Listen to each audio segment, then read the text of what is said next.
Oh my god, that took a half hour. Jesus Christ. No one's gonna watch this. Welcome to my channel. You are here with Master J, and this is Buzzed Cliff Notes. The idea of this is to, 1, have a buzz on, and 2, give the cliff notes of a movie that I recently watched. So tonight, we are doing Buzz Cliff Notes on The Suicide Squad. Concept of this thing is to walk through the movie and give my 2 cents as we kind of go through, and then give hopefully a 2-second ending kind of thing at the end. So this is my first time going through this, and I might work. This might make it to YouTube. It might not. I have no idea, but we're going to give it a try. So let's get this show on the road. Again, was just kind of shine show the Suicide Squad poster up front, and yes, we're gonna get this thing going. So all right, let's put that away. All right, so the movie starts off, and I'm just gonna jump through, and there's gonna be probably things I have to then edit out in my post-production process, but you know what, we'll deal with that when the time comes. So the movie starts in the jail cell with the guy who played, oh god, I always forget, Yondu. He's got some gorgeous white hair. He gets drawn into the Suicide Squad. So step 1 is that they acknowledge that the first movie happened, which I kind of barely remember because it was already like 5 years ago. But the concept is, boom, they get some crazy people from jail, stick the little bomb in the back of their head and say, hey, if you don't do what you're supposed to do, you're going to get your head blown up. So they go into there and they just jump right into it. So they recruit Yondu to be a part of it. They get another cast of characters. They got this guy, Weasel, who is a character, to say the least. They get Staten Island. Harley Quinn shows up as usual. They're like, Harley, where'd you come from? She's like, got arrested again. So she's here. We got the whole crew. We got Castle over here. Staten Island. They take off. Boom. They're taking bets. Viola Davis walks in. She's like, you really taking bets? They're like, yep. Boom. They're kind of all miserable on this helicopter going out to this job. They're talking. This guy with a nice European accent. Kind of sounds Scandinavian, but I'm not really sure. We didn't pay enough attention. Harley Quinn seems very interested in him. Boomerang here is just like, bah, bah, bah, bah. Oh, I should caveat. I am what anybody in the more professional industry would refer to as a normie. So I have no comic book references. I have never really read anything. Obviously, I know who most of the mainstream characters are, and obviously have seen most of the mainstream movies. So I have no idea who any of these people in this movie are, outside of probably the baseline Harley Quinn. And again, Joker's girlfriend is about the extent of my knowledge of her. Yeah, so again, take anything I say with a complete normie grain of salt. So they have some banter on the Predator plane. Boom, they drop in, and everyone's like, oh, the Weasel doesn't swim, so Yondu has to go save the Weasel. Boom, they get ashore, and then they find out that, oh, King of Staten Island sold them out. So the island people just start loading up on them, and we very quick. Oh, we have detachable arm boy, so he's fighting with his detachable arms. This is not going well, but we immediately open up into the scene where you kind of get a taste what this movie's going to be about. It's going to be about explosions, good explosions, gore, and lots of murder. So we just jump right on into it, and we learn that the Suicide Squad is pretty much going to be suicided.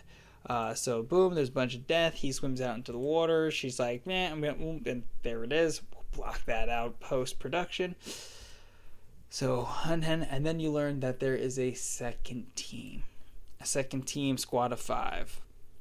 As you're seeing, most of the rest of their other team is passing away. Boom, you go through, you'll see everybody dead. Relatively important scene. The javelin guy. He hands his javelin off to Harley Quinn. Why could this be important? We won't know until later. And then we do a flashback. Where did the other team come from? Blah, blah, blah. They're all kind of in jail together. Viola Davis is like, I'm pretty much going to make, bad father-daughter relationship here. That doesn't go so well. Lots of yelling. Lots of FUs. Viola Davis says, yeah, pretty much I'm going to screw over your daughter even more of having you as father unless you do this. And he's like, bah. And he's going to stab her in the neck. And she's like, cold-blooded. And they just keep moving on. So he pretty much gets to recruit. You get Peacemaker John Cena. I actually didn't really care for his character mostly through it because he's just so... It seems like it's bad acting to try and play the role, but apparently most people liked him, which leads me to believe that's exactly who he's supposed to be as this Peacemaker character, but I could take it or leave it in the grand scheme of things. We meet Shark, who... I did not realize was voiced by Sylvester Stallone until after the fact, which makes his character all much better. Dude, he was definitely a good character. Had some good humor points to it. We meet Rat Girl 2, as somebody was referring to her as Rat Queen, which I think is actually a very good name. Or I think it's Rat Catcher. I don't know. She's the Rat Girl. She can communicate with the rats. She ends up being a very strong character throughout this. And then there's the squad. We got Rat Girl, Polka Dot Man, Peacekeeper, Bloodshot, and Shark Man. King Shark. And then, there's this little island. It's been taken over by the military. You got Jotunheim, which has got some weird stuff going on. It's supposed to be extraterrestrial. Brain Guy is the boss of it. There's a weird joke about penises, I think. I think we get into more penis jokes here. Okay, so now we're back in the present. Boom. They've landed on the island. They're making progress. Some dick jokes. Oh, here's where Harley Quinn gets the javelin. A beautiful scene. She gets trapped. Oh, yeah, Polka Dot. He struggles, man.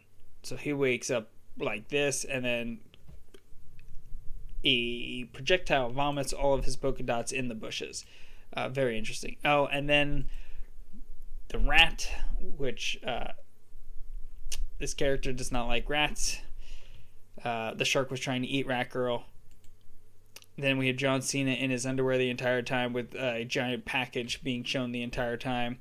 And then Rat Girl makes friends with Shark and says, you wouldn't eat your friends. And Shark King's like, no, I wouldn't eat my friends. No, eat friends.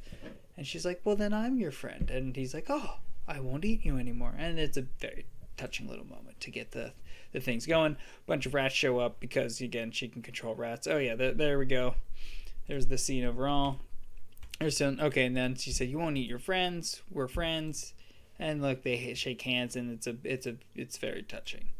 Okay, then they get into the scene where they're going to be able to help get the general or the officer who was leading the original team to get out of jail or get out of captivity. But you'll notice a lot of these people are not dressed like military or militia. That doesn't stop these guys. They go through, literally kill anything and everything in sight, burn people, shoot them while they're burned.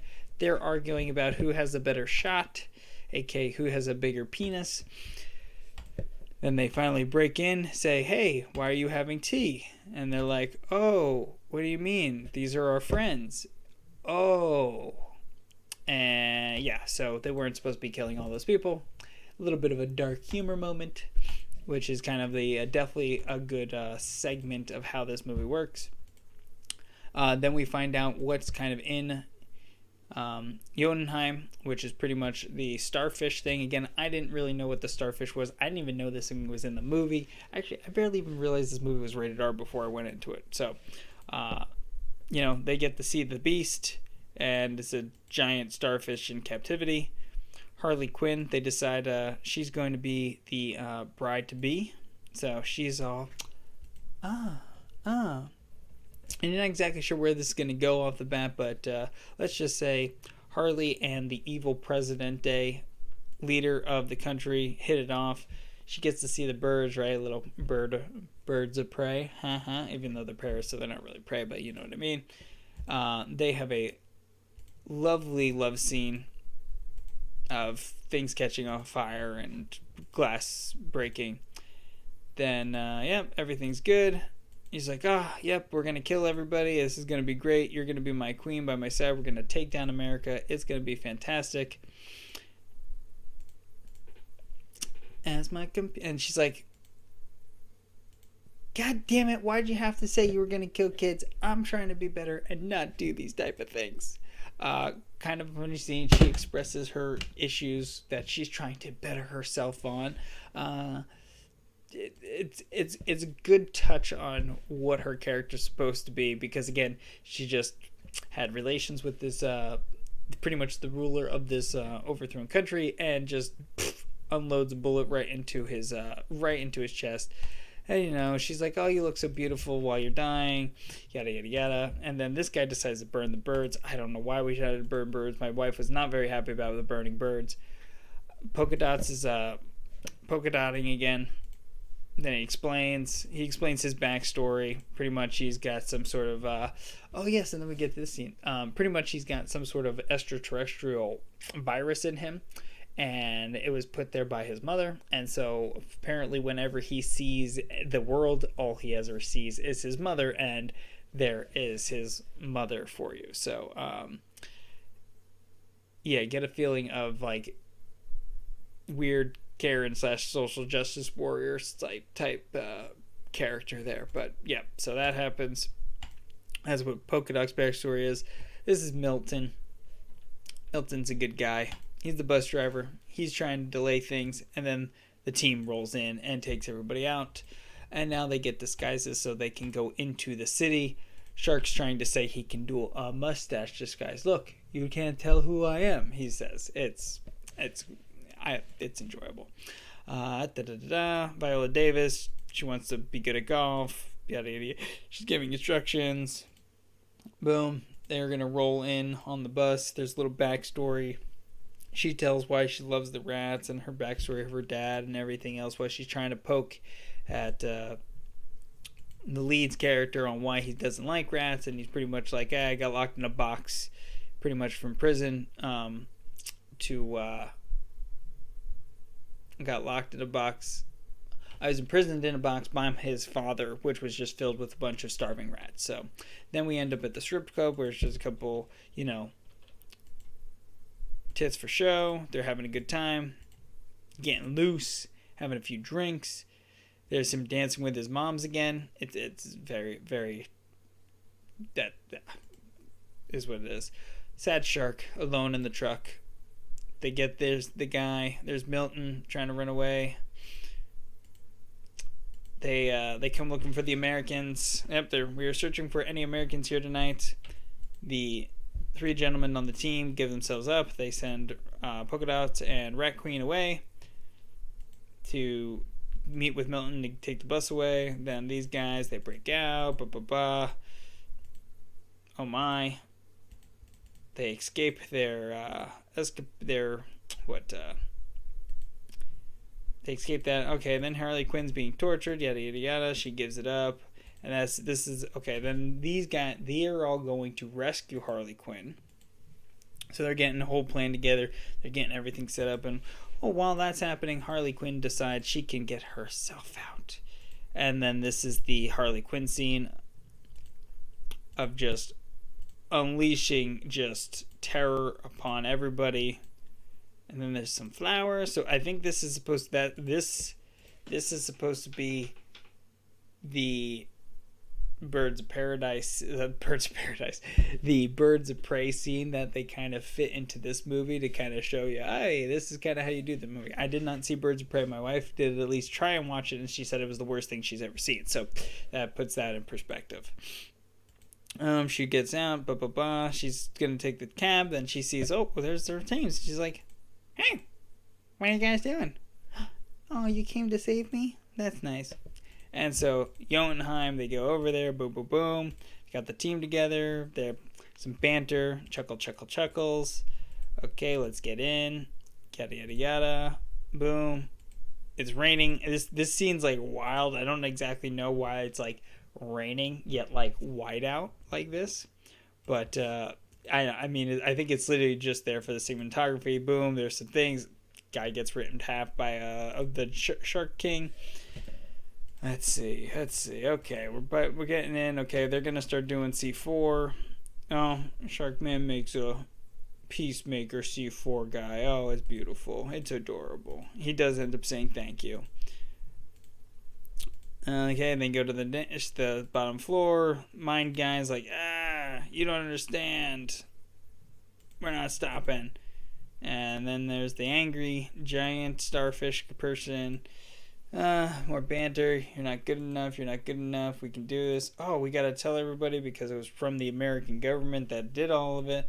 Peacemaker's like, nope, I'm not allowed to let you leave with that. Yada yada yada. Things start to explode. You're like, what? Why is it exploding already?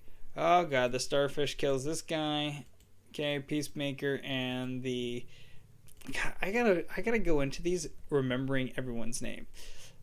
But they have a big fight scene. Boom, he gets stabbed in the heart. Kind of to the anime thing where or the manga thing where you envision what's happening inside you that you normally wouldn't see. So you see the heart stabby. Peacemaker's like, but Rat Queen is able to get the thing and kind of run away. And boom, he's about to put her down. And boom, they jump to the 8 minutes earlier. So they that was one half of the group. So now they jump to the other half of the group as they're continuing to plant C4 up on the floors. Shark King meets a bunch of little adorable jellyfish that seem to be their friends. Okay. You find out Polka Dot's powers just melts people, which you kind of already knew earlier, but it's kind of crazy. And then we learn about Milton. Oh, Milton just died. And Harley Quinn's like, wait, who the hell's Milton? And then, boom, the bombs start to go off. Things get a little weird. Those jellyfish were not very nice. They try to eat Shark King. Boom, crazy scenes happening. Jotunheim is collapsing. Boom, Shark drops down below. He starts to eat people. Bullets jump off him. The three of these three end up saving themselves somehow, still in the building. Bloodshot ends up dropping through all the floors and ends up face to face with Peacemaker while he's about to shoot Rat Queen. And boom, we find out that you use smaller bullets to shoot through bullets, and Peacemaker ends up dying. Okay, so Shark's eating people again. Oh, here comes the starfish. So this starfish pops out. Again, I didn't know anything about the starfish. So at this point, I'm like, oh man, this is Jump the Shark. But apparently this was actually a legit character or something. Also reminded me a little bit of Home with the evil villain in Home. Ends up just being this little starfish thing. It still has two eyes. Still has two eyes, not just one center eye. Actually, can we find that? Let's see. Tell me this.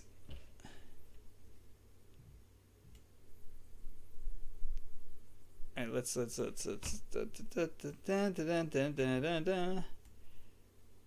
at it. Look.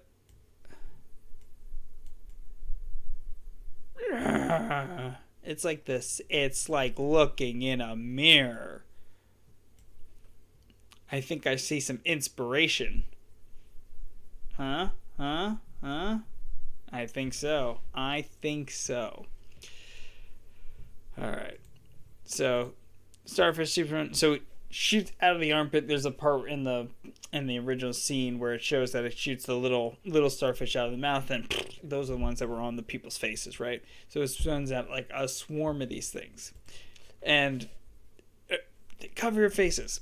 So apparently the remaining 4 or 5 Suicide Squad members are the only ones who can figure out how to swat away these things, and every other military person succumbs to the starfish face.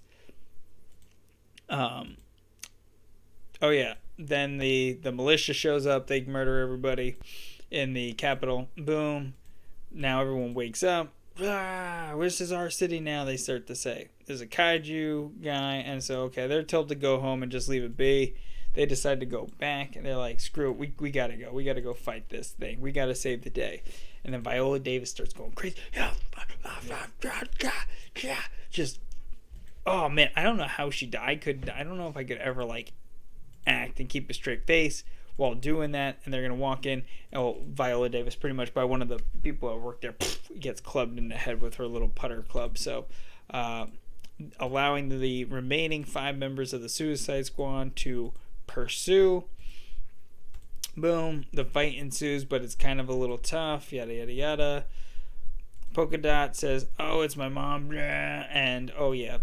So he melts one of his legs. Mom gets very angry, and then Starfish, he's like, I'm a superhero, as you see in the thing, and then he gets stepped on. So that went well for him. Then he's trying to fight off all of the mind-controlled people, and then saves Rat Queen while she was about to get stepped on, and then she controls all the rats. She brings the swarm, the heart of the swarm. They use StarCraft 2 fanatics like myself. The heart of the swarm and rats come, and the rats just take over, and then there's a little bit more of the flashback backstory, her with her dad and why they love the rats, all that stuff. It's very cute. Like people have said, she ended up being kind of the heart and soul of this movie. She kind of ended up being like, she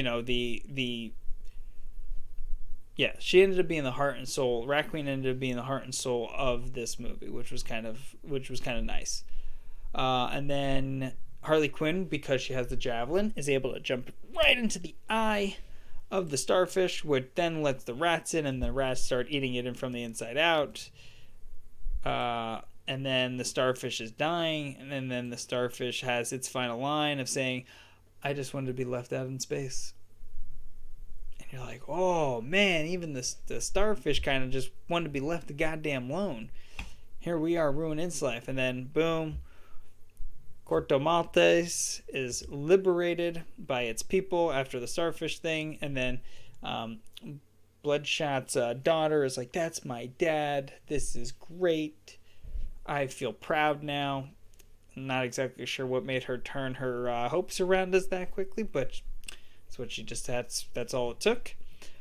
We mourn Polka Dot. Viola Davis says, fine, you're all free, because they still had the hard drive, so they said, you let us go, or we release if we are head exploded, this will immediately be released to the public. And she's like, fine, you have a deal.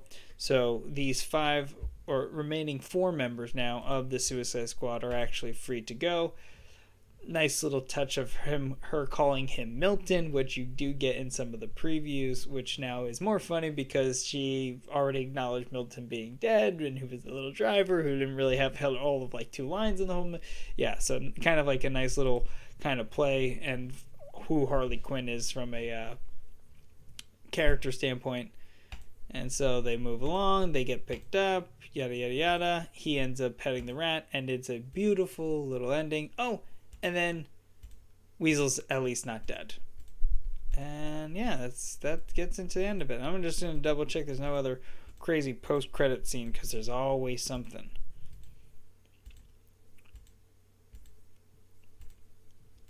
Let's see.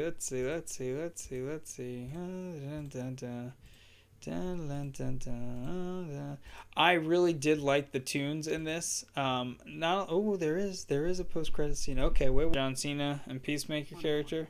Yeah, okay. All right. So there was a little post-credit scene, so they set something up to have some sort of part 2 or something like along those lines. We'll see if it's another James Gunn movie at the end of the day or whatnot. But yeah, so this was a fun, enjoyable movie. It's, as most people have probably alluded to, it's not going to win any awards or anything like that, but if you're going to see a rated R superhero movie, this is kind of what you want it to be. Foul language, a little bit of humor, some action, blood, guts, shooting everywhere. Had all of those fantastic features baked into it. It was a good cast, good acting, some level of character development, as was noted, and as a lot of other reviews kind of stated. The rat, I keep calling her Rat Queen, but the Rat Keeper 2 or Rat Catcher 2, I gotta really go in with these, knowing freaking who these people are in the movies. It's so bad. It's so bad not knowing this crap as you go into this. Oh, Ratcatcher. Ratcatcher 2. There we go. Sorry. That took way too long to figure out. So, yeah. Ratcatcher 2, you know, she ended up being like one of the strongest overall characters in this movie. I like their use of Harley Quinn. I kind of like the Harley Quinn character overall. I think she's kind of fun. I know some people think the shtick's a little old and things of that nature, but, you know, Crazy Clown Lady is still kind of a fun character, and I think they did it correctly this time, where it wasn't the whole point of the movie. It was, you know, just it just wasn't the whole point of the movie. It was a part of the movie, which I thought was nice. The way her character just kind of rolled back in and out was fun. You know, I just, it kept my attention. It made me smile. There wasn't any like bullshit politics or anything like that. It was just a good, fun action movie. It definitely gets a thumbs up for go watch it. If you are into anything like this, definitely go watch it. It's worth the watch. My ratings is worth the watch, meh, like give or take, and then no, don't waste your time watching it. Those are my ratings. So this one gets a thumbs up to recommended go watch. So yeah, so that was my first ever attempt to do a buzzed Cliff Notes. Hope you enjoyed. If you did, again, please like and subscribe and ring the bell and all the fun YouTube button stuff. And yeah, hope you come back and check it out. Check out some of my other content, which has nothing to do with movie reviews, because again, I'm not even sure what I'm doing with my life and my YouTube content overall. If you also did enjoy this, catch me out on Twitch at rmasterj, where I stream couple nights a week playing mostly StarCraft 2, which again has nothing to do with movie reviews or anything else, but that's gonna be my own words. This went well, so yeah. All right, my outro sucks. So thank you for thank you for coming to check out my YouTube channel. This is our Master J. Please like and subscribe. And as always, have a great night. No, as always, GG. That's how we do. My outro is as always, GG. Which, again, good game has nothing to... Having a good game has nothing to do with movie reviews. Alright. I don't know. Alright, I think this is languished not long enough. Oh my god, that took a half hour. Jesus Christ. No one's gonna watch this.